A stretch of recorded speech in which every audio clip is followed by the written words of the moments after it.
6.1 FM, alterradio.org. Alter Radio, une autre idée de la radio.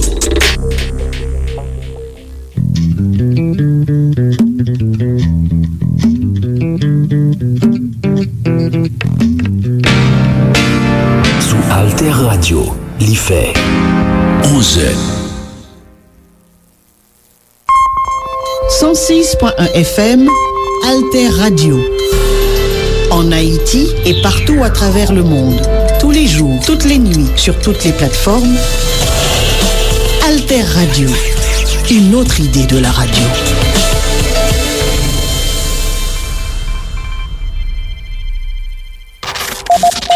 Information tout temps.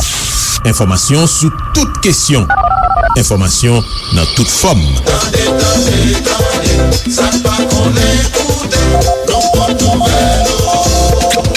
Information l'ennui pour la journée sous Alter Radio 106.1.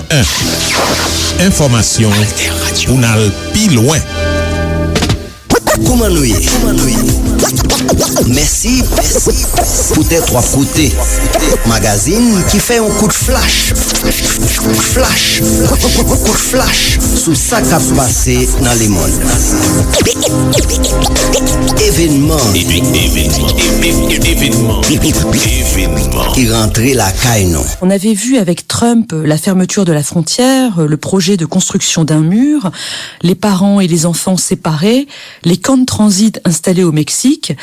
Depuis que Biden est arrivé, il a une image beaucoup plus bienveillante, mais c'est clair qu'il n'arrive pas à régler cette situation. Bienvenue dans le magazine événements sous Alter Radio 106.1 FM, alterradio.org avec diverses plateformes internet.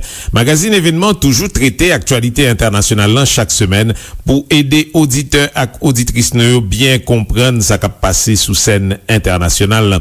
Semaine 6 juin 2022, c'est semaine 9e sommet américain. Gros rendez-vous, c'est Los Angeles dans États-Unis. Côté président américain Joe Biden a recevoir dirigeants tout continent pour discuter sur gros questions qui intéressent. Nous connaissons délégation Cuba, Venezuela avec Nicaragua pas joindre invitation pour participer dans Rumblessa. Question ça a tellement fait polémique, les presque dominé par rapport à thème sommaire. Thème nan, c'est construire un avenir durable, côté nous capables de faire face à catastrophe et puis un avenir qui égaux pour nous toutes bossa dans planète Terre. C'est ça que thème nan dit en français, construire un avenir durable, résilient et équitable pour notre hémisphère. En réalité, pour États-Unis, ça qui est important, c'est calibrer relations avec le reste continent pour qu'embé et puis développer influence pendant la Chine représentait une menace par rapport à la façon l'avancée dans la zone Amérique latine, une zone États-Unis considérée tant que la cour derrière la Kaili. C'est un programme spécial n'a proposé, un programme en deux parties, côté n'a fait un bilan relations États-Unis avec Amérique latine et puis après ça n'a regardé agenda Joe Biden, président américain pour région.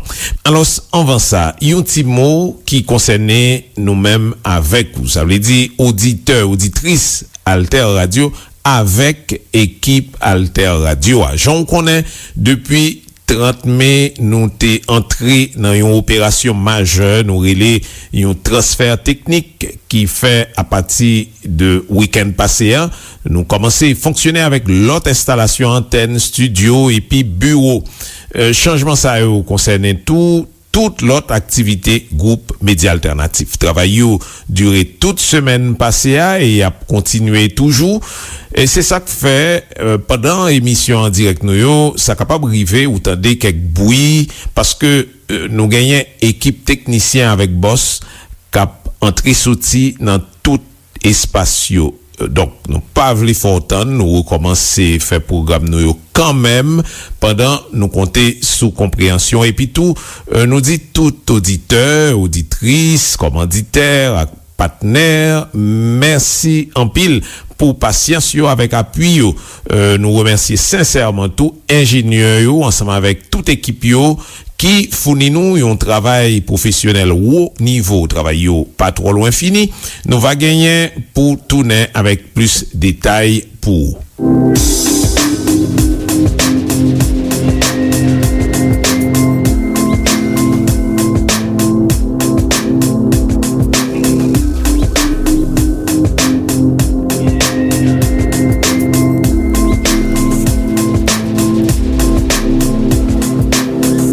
Pour Biden, c'est un peu une méthode d'un projet, c'est ce fameux multilatéralisme.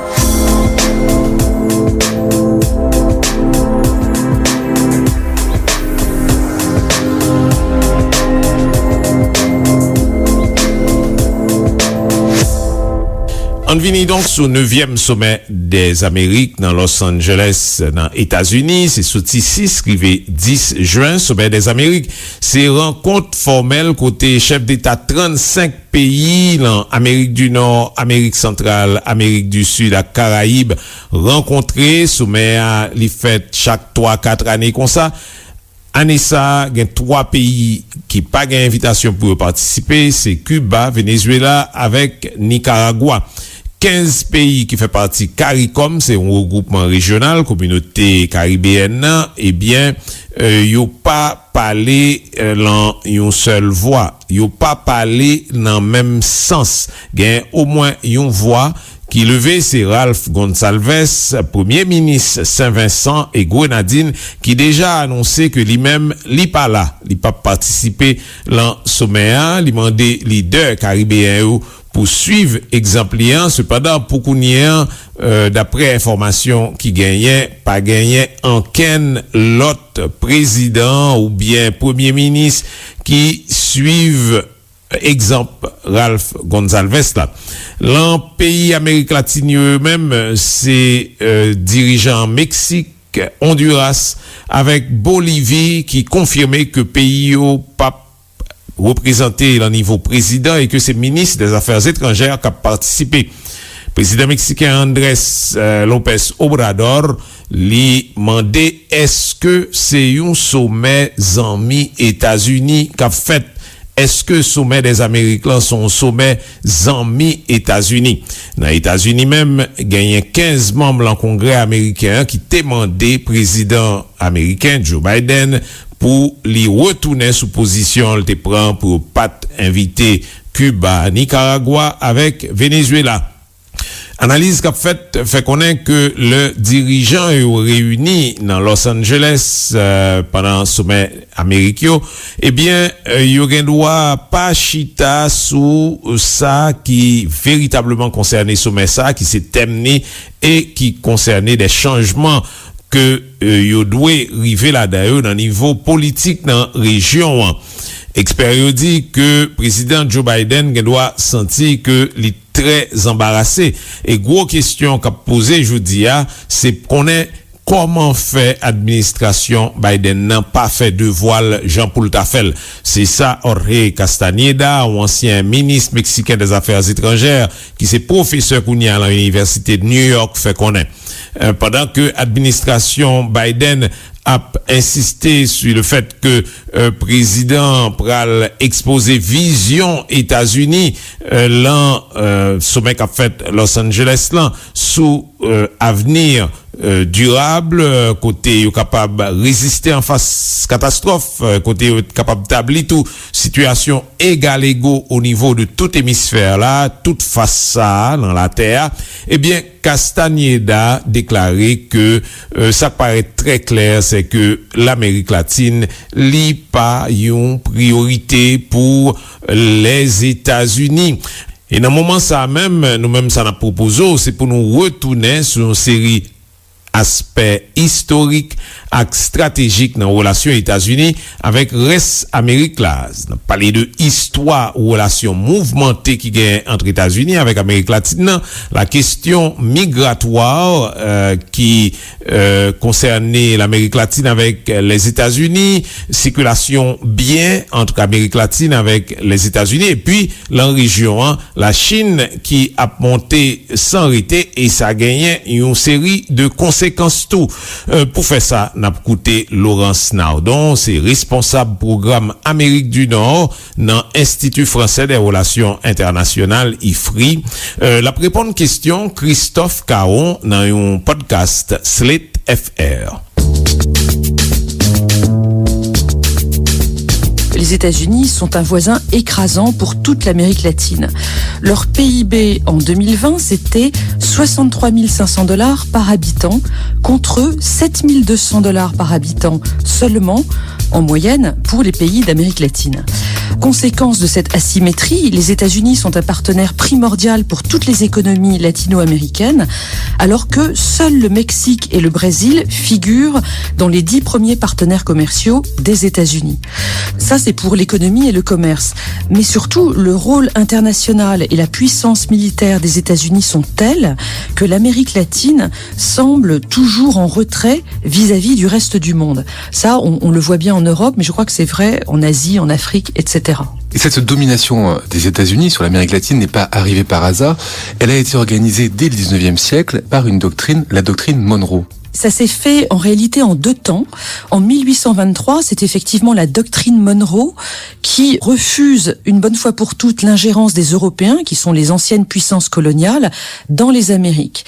Mais c'est surtout ce qu'on appelle le corollaire Roosevelt de 1904, une déclaration du président Teddy Roosevelt, le premier, pas Franklin Roosevelt, qui autorise les États-Unis à faire la police dans tous les territoires qui sont au sud de leurs frontières, c'est-à-dire du Rio Grande jusqu'à la Terre de Feu. C'est-à-dire tout le continent latino-américain. Oui, l'Amérique centrale, les Caraïbes et l'Amérique du Sud.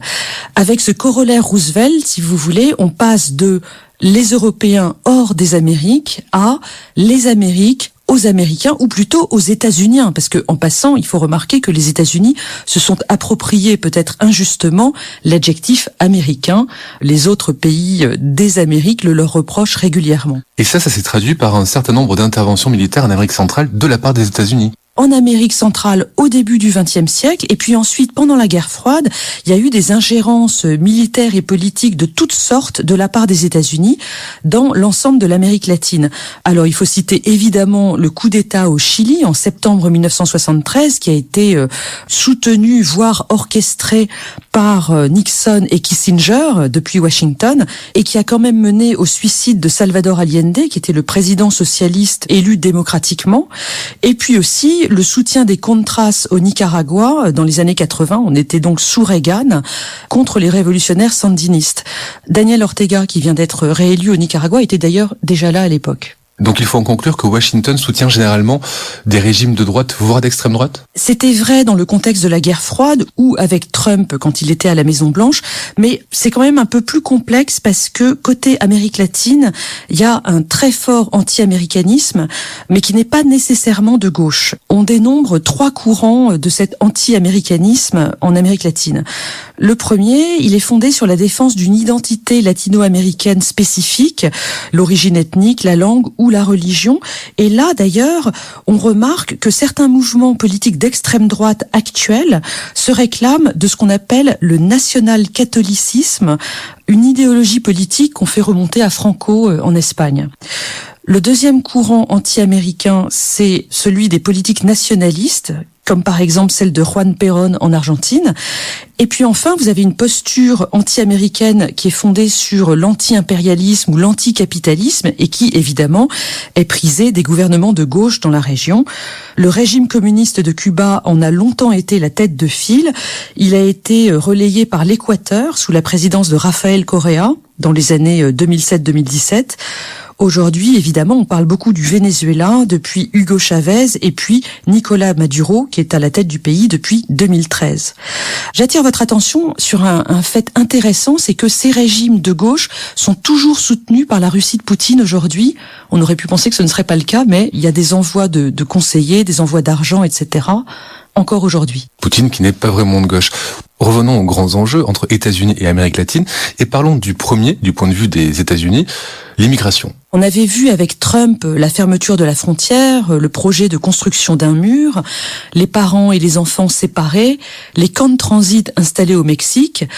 Depuis que Biden est arrivé, il a une image beaucoup plus bienveillante, mais c'est clair qu'il n'arrive pas à régler cette situation.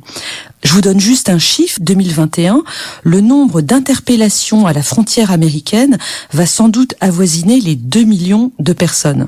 Ça ne veut pas dire qu'il y a 2 millions d'arrivées, ce sont les personnes qui sont interpellées par la police des frontières américaines, elles sont renvoyées au Mexique immédiatement et elles retentent leur chance. Donc dans les 2 millions, il y a beaucoup de gens qui sont comptés plusieurs fois. Et comment se décompose l'immigration latino-américaine aux États-Unis ? Sur les 10 à 12 millions d'illégaux qui sont aujourd'hui présents aux États-Unis, les Mexicains, depuis les années 60, étaient les plus nombreux, les plus anciens. Ils sont d'ailleurs présents aux États-Unis en moyenne depuis plus de 15 ans. Mais ça évolue. Cette année, pour la première fois, ces Mexicains représentent moins de 50% du nombre des illégaux aux États-Unis. Ils sont rejoints par les habitants du Triangle Nord en Amérique centrale, c'est-à-dire les habitants du Salvador, du Honduras et du Guatemala, ainsi que des Haïtiens. En Haïti, ça va très très mal. On a eu cet été l'assassinat du président en juillet et un tremblement de terre en août. Et puis, évidemment, le Venezuela. 6 millions de Vénézuéliens ont quitté leur pays depuis 2014. Alors, ils ne sont pas tous aux États-Unis, ils sont beaucoup dans les pays voisins du Venezuela, mais il y en a quand même qui arrivent jusqu'au Rio Grande. Cette crise migratoire, elle dure depuis une dizaine d'années, mais il faut quand même rappeler l'importance de la présence et de l'histoire latino aux États-Unis, qui est vraiment consubstantielle. Les explorateurs espagnols ont été les premiers Européens à découvrir tout le sud du pays, depuis la Floride jusqu'à la Californie. Et puis, l'immigration est ancienne. Vous avez vu que cette semaine sort une nouvelle version de West Side Story qui raconte, il y a 50 ans, la présence portoricaine à New York. Voilà pour la circulation des personnes et maintenant pour la circulation des biens. Quels sont les rapports économiques entre États-Unis et Amérique latine ? Il y a d'abord une aide économique qui va des États-Unis vers le sud. Alors c'est un des engagements de Biden en ce moment pour essayer de réduire les causes de départ de population d'Amérique centrale. Et puis par ailleurs, il y a le commerce. Là-dessus, pas mal d'évolutions en ce moment parce qu'on avait déjà vu que Trump remettait en cause le principe de libre-échange. Il a obtenu la renégociation de l'ALENA, l'accord de libre-échange nord-américain. Sous son mandat, les États-Unis se sont également retirés du TPP, c'est-à-dire le partenariat transpacifique. Et en parallèle à ce retrait américain, on a vu la montée en puissance de la Chine dans la région.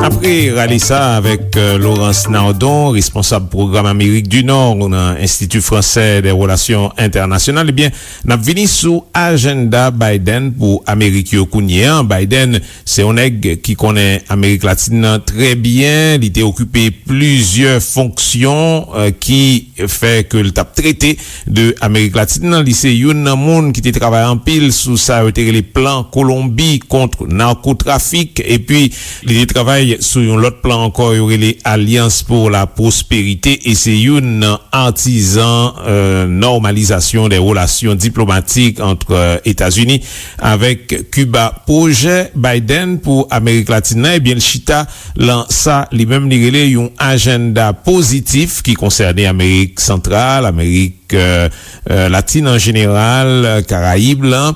Et là-dedans, nous joignons des thèmes d'un coup changement climatique, migration, qui c'est une priorité.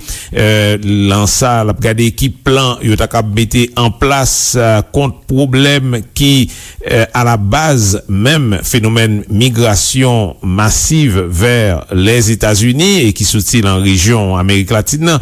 La question de la technologie, question démocratie et droits humains et puis corruption, c'est des thèmes qu'on joigne dans ça y aurait les agenda positifs là, mais malgré y a parlé de questions agenda positif pour l'Amérique latine, eh bien vision Biden là, d'après considération qui fait, il pas sorti dans vision traditionnelle en forme de leadership que les États-Unis toujours a cherché gagner pour région en particulier vision que démocrates gagnait dans relation avec l'Amérique latine. Pour développer question ça, on a écouté extrait dans une visioconférence Institut Relations Internationales Stratégiques t'est fait sous perspective relations États-Unis avec Amérique latine après Biden t'est fini arrivé sous pouvoir. C'est Christophe Ventura et spécialiste Amérique latine, Caraïbes qui présentait agenda Biden pendant visioconférence ça.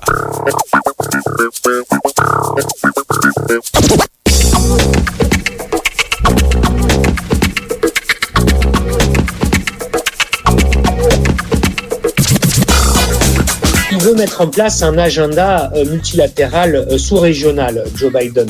Alors, de quoi s'agit-il ? Il s'agit essentiellement de proposer aux pays centra-américains, mexicains et caribéens de travailler avec les États-Unis à la résolution d'un certain nombre de problèmes que Joe Biden identifie en réalité comme étant les priorités et les problèmes, voire les menaces qui concernent les États-Unis au premier chef et qui sont donc de ce point de vue-là des thèmes de politique extérieure, mais avant tout des thèmes de politique intérieure. Ces thématiques, il les a définies, Biden, c'est le changement climatique, c'est les migrations massives, c'est le terme qu'il emploie lui, Biden, les migrations massives, ce sont les défis technologiques, tout ce qui est lié à la 5G, etc. C'est aussi la démocratie, la défense et la promotion des droits de l'homme qu'il considère comme étant attaqués, abîmés, par à la fois à l'intérieur le trumpisme, et puis aussi certaines forces qui sont avec le trumpisme comme le suprémacisme blanc, l'alt-right comme on dit aux États-Unis, c'est-à-dire la mouvance extrême droite, etc. Mais aussi à l'extérieur, et la corruption aussi, qui est un sujet qui fait partie des thématiques internes aux États-Unis, mais surtout à l'extérieur, et puis à l'extérieur justement, attaquer démocratie et droits humains par ce qu'ils considèrent être des régimes autoritaires, des régimes corrompus, et là, il y a à la fois dans cette catégorie du point de vue du nouveau président, la Chine, la Russie, le Venezuela, Cuba, pour l'Amérique latine. Donc voilà un peu la perception, la conception qui préside un petit peu à ce que veut faire Joe Biden dans la région, mais je crois qu'on peut dire qu'il faut aussi ce qu'il va faire dans la région centra-américaine, mexicaine et caribéenne, parce que je crois que pour Biden, c'est un peu comme une sorte d'exemple qu'il veut donner à l'échelle sous-régionale d'une méthode et d'un projet qu'il veut développer à l'échelle internationale, c'est ce fameux multilatéralisme, c'est-à-dire opposer à l'unilatéralisme comme méthode qu'avait Trump, un multilatéralisme qui peut partiellement converger sur les objectifs, contenir la Chine, la Russie, défendre contre Cuba, le Venezuela, etc., traiter la question des migrations, mais avec une autre méthode, qui est une méthode multilatérale, qui va associer les États, qui va aussi avoir, et c'est important, pas la dimension répressive de certaines politiques de Trump, en particulier sur la migration, mais il veut faire de cet exemple quelque chose comme un cahier de brouillon, si vous me permettez l'expression, peut-être, pour travailler à montrer la manière dont il veut, à travers le multilatéralisme, restaurer la crédibilité, le lien de confiance des pays supposément alliés des États-Unis ou traditionnellement alliés avec eux, qui a été échaudé, abîmé par Trump, restaurer ça en vue de restaurer, in fine, le leadership des États-Unis dans une conception qui est finalement assez traditionnelle, qui est la conception de l'hégémonie libérale américaine et qu'il veut restaurer à travers cette méthode multilatérale. Et donc, il propose de le faire en Amérique centrale autour d'une question, parmi celles que je vous ai données, qui sont un peu ces thématiques générales.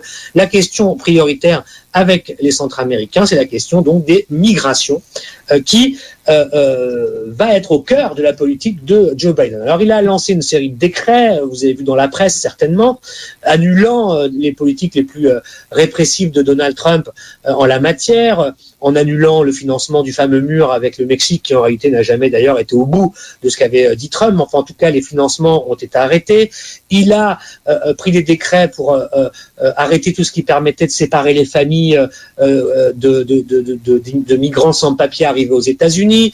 Il a promis qu'il allait rétablir le statut temporaire des mineurs migrants qu'on appelle les Dreamers aux États-Unis, qui sont arrivés aux États-Unis mineurs et dont Trump avait enlevé le statut temporaire de protection. Il va le rétablir. Donc ça, c'est une première gamme de décisions qu'a pris Joe Biden. Mais il a aussi annoncé un plan qui était déjà prêt pendant sa campagne, qui s'appelle le plan Biden pour la prospérité à l'Amérique centrale avec les peuples centra-américains. Ça, c'est un gros morceau de ce que veut faire Joe Biden dans les semaines et mois qui vont arriver.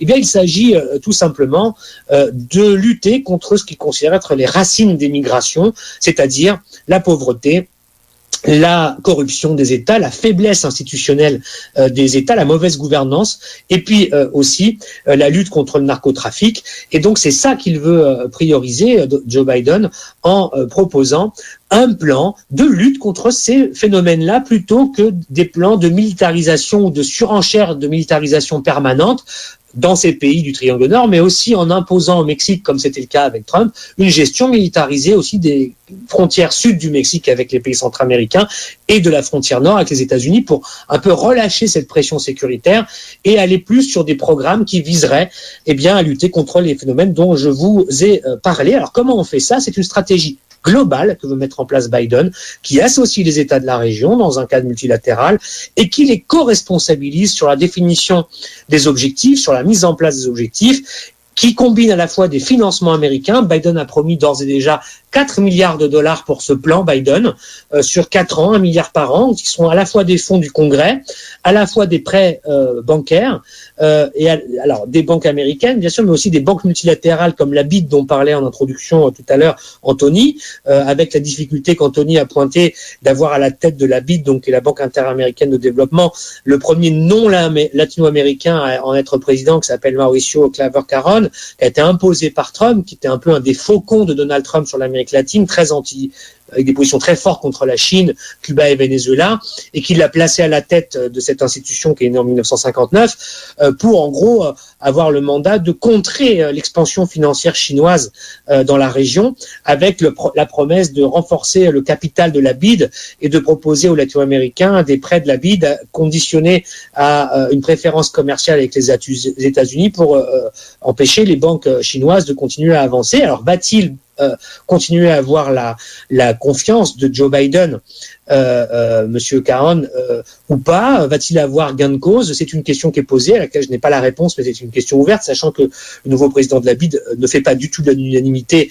Peut-être Louis Caillé réagira là-dessus dans la région, quelle que soit la couleur politique des gouvernements d'ailleurs, puisque ça a été assimilé assez largement à un coup de force de Donald Trump contre une tradition qui visait à mettre à la tête de cette institution multilatérale des latino-américains. Donc son plan Biden, c'est de combiner des financements américains, mais aussi d'associer les États à la définition, je vous le disais, des objectifs et de leur mise en place, de faire en sorte que les États en question bénéficiaires des fonds puissent aussi eux-mêmes produire des ressources propres pour financer le plan. C'est pas que, en gros, de l'aide et de la subvention américaine à des gouvernements. Les gouvernements doivent faire des réformes fiscales pour eux-mêmes trouver des financements et mettre en place donc les objectifs définis et voulus par Washington, qui vise à terme donc d'éradiquer ou en tout cas de tarir les raisons qui produisent les flux de migrants vers les États-Unis. Nous parlons d'un pays, les États-Unis, où la communauté hispanique est de 60 millions d'individus, dont 40 millions d'origine mexicaine. Mais aujourd'hui, depuis plusieurs années, les principaux migrants viennent d'Amérique centrale et non plus du Mexique, contrairement parfois à ce qu'on peut avoir comme image médiatique en France. Donc, c'est ça le grand plan. Il veut faire en fait de l'Amérique centrale des pays de classe moyenne, Joe Biden. Alors, c'est pas très nouveau en réalité comme plan. C'est un peu la tradition démocrate. Kennedy avait fait ça avant lui. Ils avaient essayé en 2014, je vous l'ai dit tout à l'heure, de le faire. Ça a été avorté avec l'arrivée de Trump. Enfin, c'est la relance de ce plan-là qui va avoir des conséquences politiques.